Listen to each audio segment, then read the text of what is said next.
Well, I grew up in El Paso, Texas, and I lived out there until like 92. Cooking was not originally your plan, was it? No, it wasn't. What was your original Actually, I wanted to become an architect.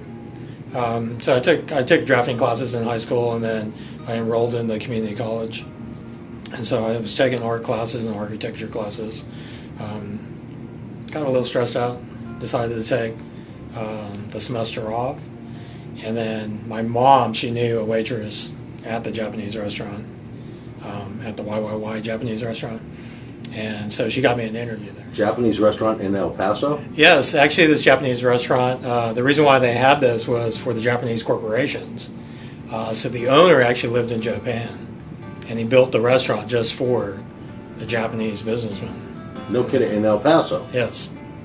I had no idea that there were Japanese corporations in El Paso. Yes. Actually, I started off like as a yakitori cook, which is like the grill, more or less. And so they pretty much trained me and showed me.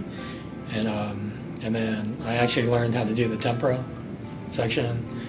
Learned how to do a little sushi there from the sushi chef. And they actually would bring in sushi chefs from Japan. So that's how I got my... Into El Paso? Yes. After work, all the Japanese businessmen would come, have their sake, order appetizers, order soups, and then order their entrees.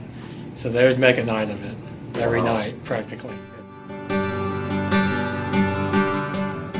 So I saw an ad in the paper for Cheddar's Casual Cafe, and he was just looking at my resume. He's like, oh, I think you might be a little overqualified for this position, but maybe if you go up down the street to Macaroni Grill and apply there. And I was just like, you know what, I really need a job.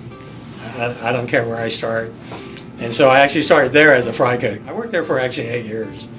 No kidding. Yeah, and so I learned all the positions there. Originally, back in El Paso, when I was working at the restaurant, the manager there suggested I should go to culinary school. So that's kind of was in the back of my, I guess, brain. So he saw a talent in you. Yeah.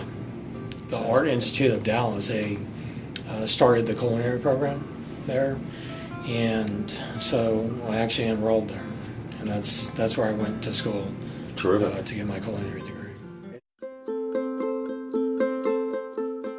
So you got into the healthcare world. The chef who went into healthcare at Baylor downtown. Correct. Yeah. Believe it or not, a lot of hotel chefs are going to healthcare now. And at Baylor, when I was there, I actually met this older gentleman. He used to be he actually made it to the Olympics for culinary, and they do it every 4 years in Germany. So when he talked, I listened a lot. Good. Are you allowed to express your creativity in a hospital? Yes, I think on that it's in the catering department. Okay. That's when you get the freedom. Even with patients, the nutritions are very important. So you got to consult with the dieticians to see if they're allowed to have this, if the sodium count's too high, or so that's a big challenge right there. Patients would get excited just to see the chef, and they would always tease me and say, "Oh, next time can I get steak and lobster?" and all that. And I would always reply, "Sure, you can, as long as it's okay with the dietitians and the doctors." I did have this one situation where the patient was upset.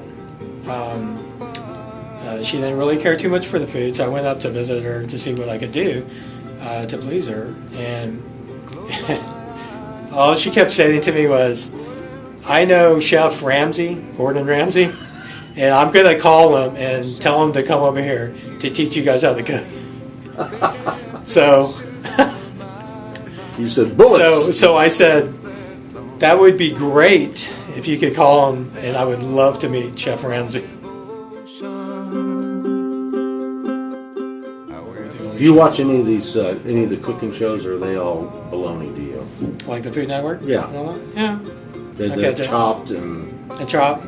That one looks very interesting. Yeah. Could you be on Chopped? Would you go on Chopped? It looks pretty intimidating. you know, you only get like, 30 minutes to do this or 10 minutes to do this. Right. So that's pretty stressful.